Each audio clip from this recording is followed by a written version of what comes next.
Alhamdulillahirabbil alamin.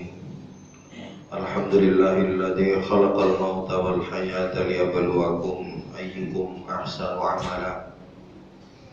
Asyhadu an la ilaha illallah wa asyhadu anna Muhammadan abduhu wa rasuluhu la nabiyya ba'da. Allahumma fassalli wa sallim wa barik ala nabiyyina Muhammadin wa ala alihi wa ashabihi ajma'in, amma ba'du.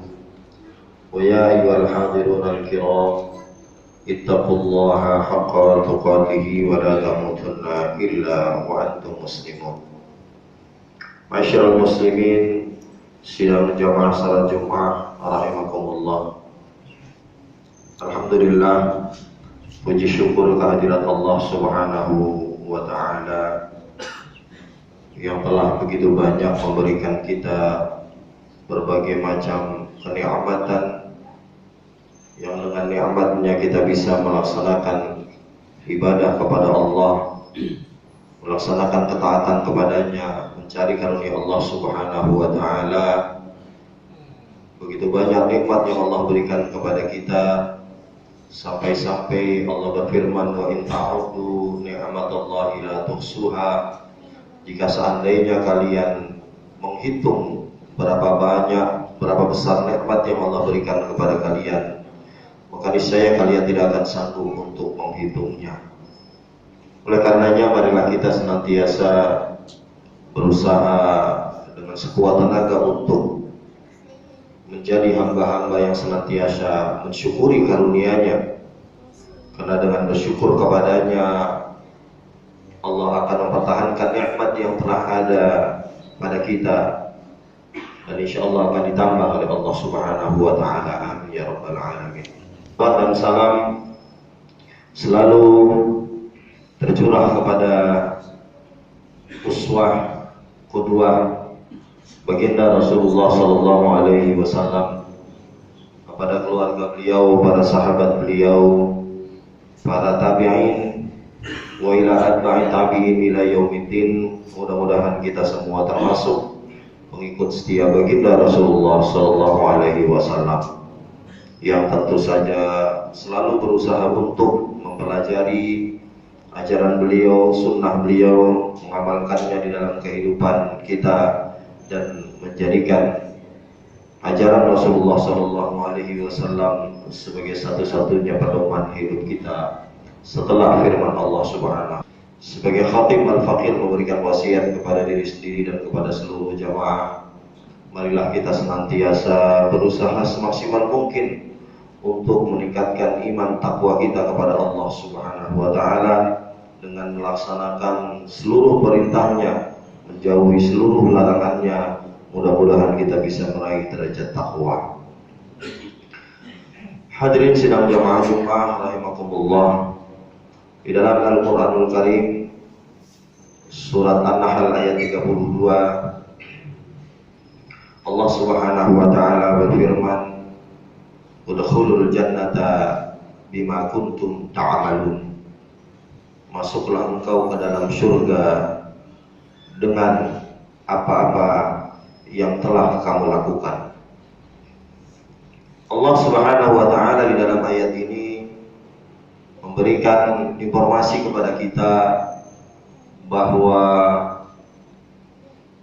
melakukan perbuatan, melakukan amal soleh, melakukan kebaikan-kebaikan ibadah yang baik yang diperintahkan oleh Allah Subhanahu wa taala adalah merupakan satu-satunya jalan untuk mencapai surganya Allah Subhanahu wa taala.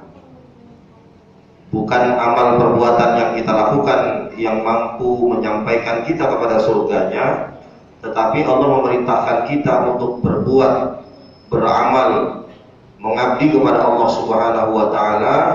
Maka amal itu kita harapkan akan mengundang ridha Allah, mengundang rahmat Allah, sehingga rahmat Allah inilah yang akan bisa mengantarkan kita ke dalam surga. Kaum muslimin sidang jamaah Jumat rahimakumullah, melakukan perbuatan dan amal soleh, menanam kebaikan-kebaikan Ibarat seorang petani yang menanam sebuah tanaman, dia harus memilih tanaman yang baik, dia harus memahami bagaimana cara menanam, kapan waktunya, apa pupuknya. Tidak cukup dengan pengetahuan itu saja, tetapi seorang petani juga harus mengetahui bagaimana agar supaya tanamannya bisa tumbuh besar sampai dia bisa dipanen sesuai dengan yang diinginkan oleh petani. Beramal sebagaimana yang diperintahkan oleh Allah Subhanahu wa taala juga harus kita pahami ilmunya. Karena beramal tanpa ilmu, maka amal itu akan sia-sia. Beramal juga harus dilakukan secara ikhlas, karena amal yang dilakukan bukan karena Allah Subhanahu wa taala akan ditolak oleh Allah Subhanahu wa taala.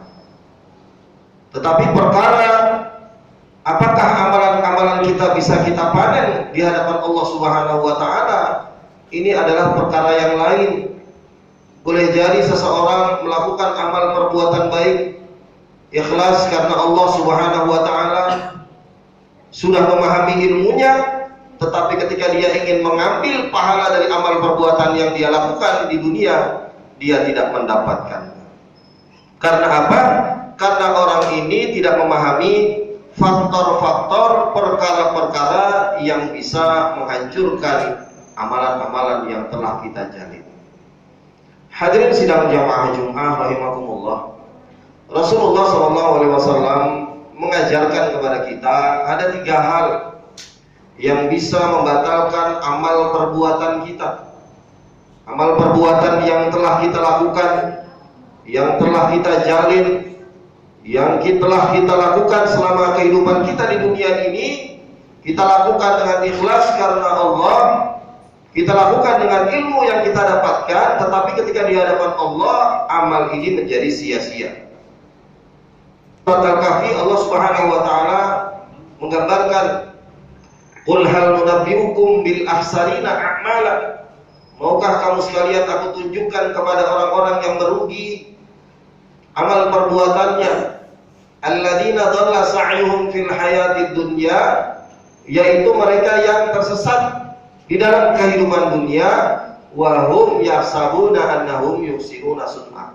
Tetapi mereka mengira, mereka berasumsi bahwa amal perbuatannya ini adalah amal perbuatan baik yang pasti akan diterima oleh Allah Subhanahu wa taala.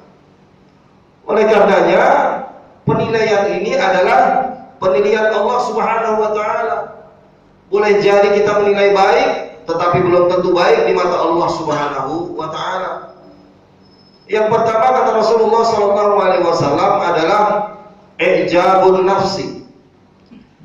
Perkara pertama yang harus kita hindari karena dia bisa membatalkan amal perbuatan yang kita lakukan adalah merasa hebat dengan pendapat, dengan amal perbuatan kita. Apa itu ujub? Ujub itu adalah ijabul mar'i binafsihi.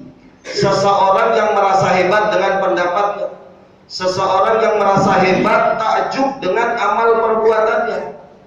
Malam-malam sholat tahajud 11 rakaat. Ketika dia keluar berinteraksi dengan manusia, dia tidak berbicara kepada manusia bahwa dia sholat tahajud, tapi ada perasaan, kayaknya di sini yang sholat tahajud cuma saya sendiri. Merasa dia yang paling hebat, yang dekat dengan Allah. Ini yang namanya ujub. Tidak kelihatan perkaranya, tetapi dahsyat efeknya menghancurkan amal pahala yang telah kita lakukan. Boleh jadi kita sholat tahajud dengan ikhlas, dengan khusyuk, ilmunya sudah kita dapatkan sesuai dengan apa yang dicontohkan oleh Rasulullah SAW. Tetapi setelah itu kalau kita tidak menjaga hati kita, maka amalnya bisa menjadi bubar. Ada orang yang memiliki kontribusi yang besar di masjid. Setiap dia masuk masjid ada perasaan, sepertinya orang yang paling berjasa dalam pembangunan masjid ini adalah saya. Tidak diucapkan kalimat itu, ada perasaan ujub, maka ujubnya bisa membatalkan amal perbuatannya. Naudzubillah min dzalik, naudzubillah min dzalik. Tidak terlihat, tetapi dampaknya bisa menghancurkan amalan-amalan yang terlihat oleh manusia. Oleh karena itu, inilah yang harus sama-sama kita jaga.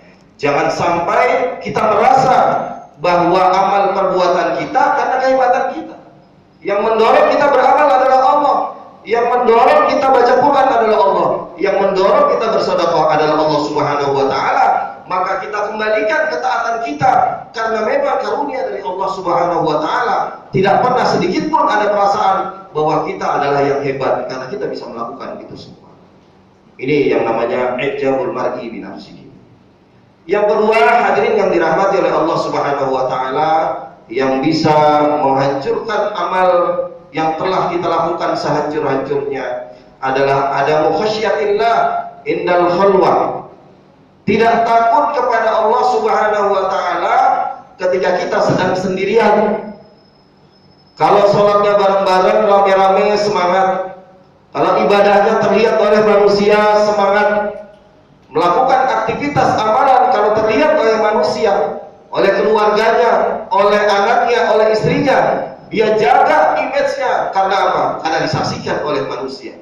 Tetapi manakala dia dalam keadaan sendirian, lagi jalan-jalan ke puncak, lagi jalan-jalan ke tempat yang saudaranya, temannya, koleganya tidak ada yang tahu, dia berani bermaksiat kepada Allah Subhanahu wa taala. Di akhirat Rasulullah SAW menggambarkan ada seseorang yang membawa pahala yang luar biasa besar-besar, kemudian sebesar gunung Tihamah. Maka kemudian amalan yang dia bawa di hadapan Allah Subhanahu wa taala oleh Allah dihancurkan, dilebur sehancur-hancurnya. Maka ketika ada yang bertanya, siapakah mereka ya Rasulullah SAW?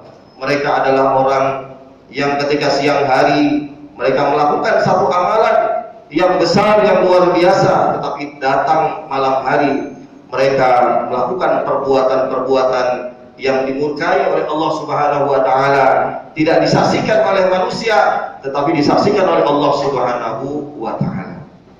Oleh karena itu ketika kita dalam keadaan sendirian, tidak ada satupun manusia, maka ketakutan kita haruslah bertambah, karena Allah lah yang menyaksikan kita, Allah yang memantau kita, Allah lah yang memberikan pengawasan melekat. Ada CCTV, ada malaikat raqib dan atid yang selalu mengawal kita. Seharusnya kita lebih takut kepada Allah Subhanahu wa taala dibandingkan dengan takut kepada sesama manusia. Yang ketiga adalah orang yang berbuat aniaya kepada orang lain. Ada orang di akhirat nanti, diceritakan oleh Rasulullah SAW, suatu ketika Rasulullah SAW bertanya kepada para sahabat, atadruna manil muflis? Wahai para sahabatku, tahukah kalian siapakah orang yang bangkrut? Maka yang namanya para sahabat mendengar perkataan bangkrut, mereka terasosiasi dengan orang yang nggak punya duit, nggak punya harta, nggak punya dana. Maka di antara mereka ada yang menjawab, al-muflisu fina, yang namanya orang bokeh, orang bangkrut itu adalah malalahu wala dirham, orang yang tidak punya dirham, tidak punya rupiah, nggak punya dolar, dan tidak punya harta. Maka kemudian Rasulullah SAW mengatakan, maka hakikat orang yang bangkrut itu adalah nanti akhirat, orang yang datang kepada Allah Subhanahu wa taala dengan membawa pahala besar, pahala sholat, membawa pahala zakat, membawa pahala puasa, tetapi ketika mereka mempersembahkan pahala amalan-amalan yang lain yang besar-besar itu, datanglah orang menghadap Allah Subhanahu wa taala, kemudian mengadukan kepada Allah Subhanahu wa taala, wa qad syatama hadza wa akala mala hadza wa safaka dama hadza. Dia mengadu, ya Allah, sesungguhnya orang ini di dunia sering menggibah, pernah memfitnah saya, pernah mendolimi saya, pernah menumpahkan darah orang-orang yang lain. Maka kemudian Allah Subhanahu wa taala memberikan pahala kebaikan yang telah dilakukan, ibadah sholat, ibadah puasa, ibadah zakat, i'tikaf, baca Qur'annya diberikan kepada orang yang dizalimi. Fa in faniyat asanatu qabla ayyutu alaihi, hatta sampai ketika pahalanya sudah habis, sementara orang yang menuntut ini masih ada, maka sudah tidak ada lagi yang bisa distorkan kepada orang yang dizalimi. Maka kemudian Allah Subhanahu wa taala mengambil dosa-dosa keburukan orang yang dizalimi dan diberikan kepada orang yang melakukan amal perbuatan zalim. Na'udzubillah min dzalik, tsumma na'udzubillah min dzalik. Oleh karenanya hadirin yang dirahmati oleh Allah Subhanahu wa taala, di dalam beramal kita harus memahami dua hal. Yang pertama, kita harus mengerti bagaimana cara supaya amal kita diterima oleh Allah Allah Subhanahu wa taala. Ibarat orang punya gajian akhir bulan, dia tahu bagaimana cara cari duit, tetapi jika dia juga harus mengetahui bagaimana cara menyimpan duit atau harta tadi supaya hartanya tidak hilang. Bagaimana supaya amal yang telah kita lakukan, yang telah kita kumpulkan tadi tidak sia-sia. Beberapa waktu yang lalu ada seorang yang pernah menaruh sejumlah uang 10 miliar di salah satu bank. Dia lakukan itu 10 tahun yang lalu. Ketika dia ingin mengambil harta yang 10 miliar tadi, yang tentu saja berkembang dengan riba, ternyata cabang salah satu bank tadi tidak bisa menyerahkan. Ini adalah salah satu contoh gambaran bagaimana orang bisa mengumpulkan uang 10 miliar, tiba-tiba ketika ingin ditarik uangnya tidak bisa ditarik, tidak ada. Inilah muflis yang sebenarnya. Jangan sampai kita termasuk firman Allah Subhanahu wa taala, kita merasa, kita berasumsi, kita beranggapan kayaknya gua masuk surga, kayaknya saya diterima pahalanya oleh Allah Subhanahu wa taala, tetapi ternyata kita tidak bisa mendapatkan pahala dari amal perbuatan kita. Karena apa? Karena 3 hal yang disampaikan tadi. Barakallahu wa lakum fil Qur'anil azim wa nafa'ani wa iyyakum bima fihi minal ayati wa dzikril hakim wa taqabbal minni wa minkum tilawatahu innahu huwal ghafurur rahim.